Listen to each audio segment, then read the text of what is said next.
Muito bem, eu quero hoje, e quem me conhece há muitos anos em Santarém, sabe que eu sempre dei prioridade ao futebol da minha terra, de Belém, do Pará e da região norte de uma maneira geral.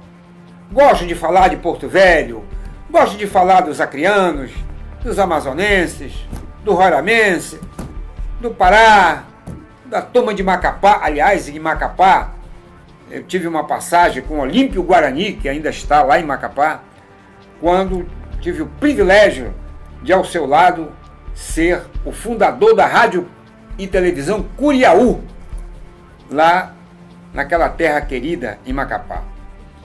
Muito bem, então hoje eu vou fazer um comentário trazendo alguma coisa referente aos clubes brasileiros de uma maneira geral.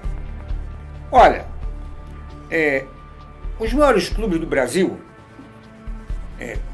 Grêmio, Internacional, Cruzeiro, Atlético Mineiro, Corinthians, São Paulo, Santos, Palmeiras, Flamengo, Fluminense, Vasco, Botafogo.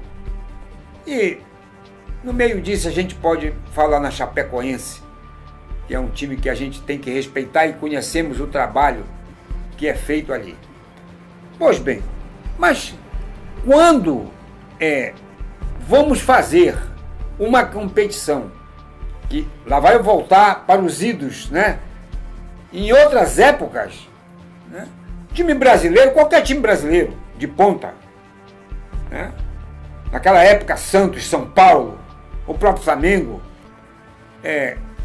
chegava com o time da Bolívia, time do Peru, com todo respeito aos nossos irmãos circunvizinhos. Mas era 8-1, o Santos aplicava 12-1, 12-2, 7-1, 6-1, era nessa faixa. Nós só encontrávamos uma resistência maior, um batente, como a gente diz na brincadeira esportiva, era com quem? Com o Uruguai, que sempre nos pegou muitas peças na vida esportiva, a Argentina, que é o tradicional adversário nosso, e uma vez ou outra o Paraguai. Mas o resto era favas contadas. Hoje, meu amigo, o que a gente vê, aí diz assim, mas o futebol brasileiro exporta o jogador e fica sem ninguém. Não, não é bem isso, não. Eu acho que o atleta que fica no Brasil, que joga no Brasil hoje, é preciso que a gente encare de frente como eu estou encarando esta câmera. Olha, o futebol brasileiro é mal preparado, é mal conduzido, é mal dirigido. A verdade é esta. Temos treinador que não estudam, que não fazem um aperfeiçoamento, sabe? Vão levando com a experiência que tem. Porque o cara já trabalhou, já tem 10 anos de profissão. Sim, meu amigo. Pode ter 10, pode ter 20 anos. Mas o profissional, ele tem que estar todo o tempo se atualizando na sua profissão. Eu vou dar um exemplo meu, todo mundo me conhece. Quando era para educação física, todo final de ano eu saía de Santarém, não para passear, para me divertir, mas para me atualizar. Em Belém, no Rio, São Paulo, Fortaleza, eu saía. Entendeu?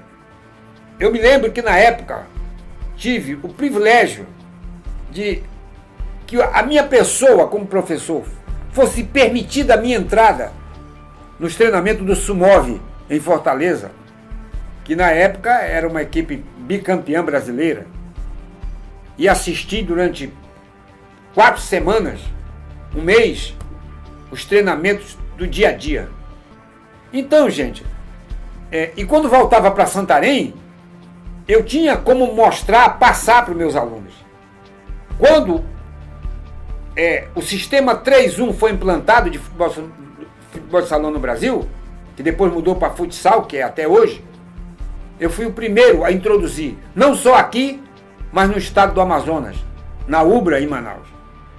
E fiz um sucesso, porque enquanto se jogava 2-2, que era 2 zagueiros e 2 atacantes, eu cheguei com a atualização de 3-1, sendo 2 alas, um centroavante e um zagueiro pivô. Então, essas coisas tem que ser em qualquer profissão.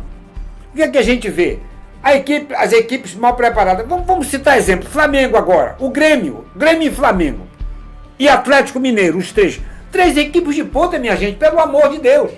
O Atlético já caiu, né? Perdeu, que era a coisa mais difícil, uma competição oficial com times sul-americanos. O Atlético perder em Belo Horizonte.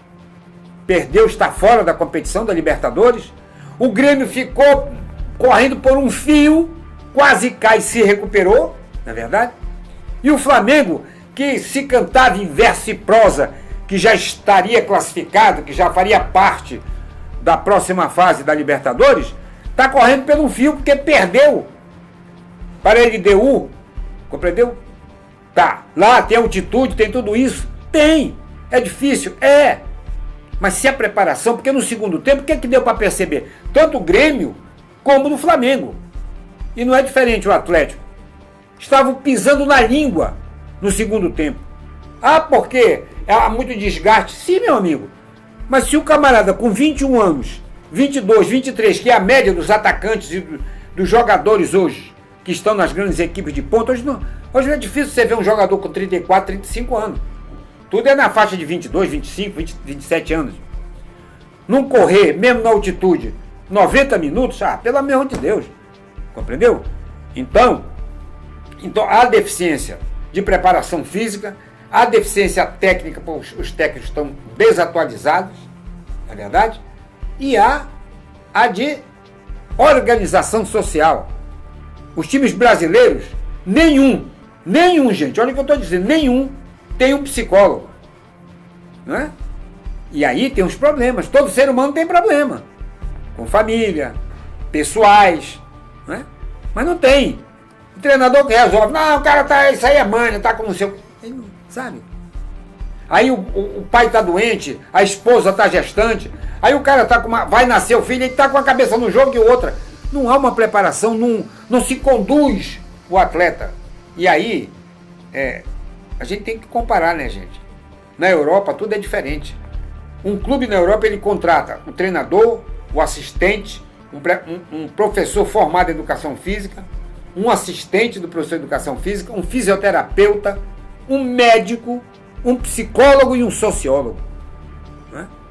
É muita diferença, né, gente? Então conduz o ser humano que está prestando serviço ao clube na Europa com uma condição. Pode ser que eu torço para que um dia a gente chegue num patamar desse. Não é difícil. O que falta é organização, vergonha, honestidade e caráter para se fazer isso. Porque os times do Brasil têm muita fantasia e pouca realidade.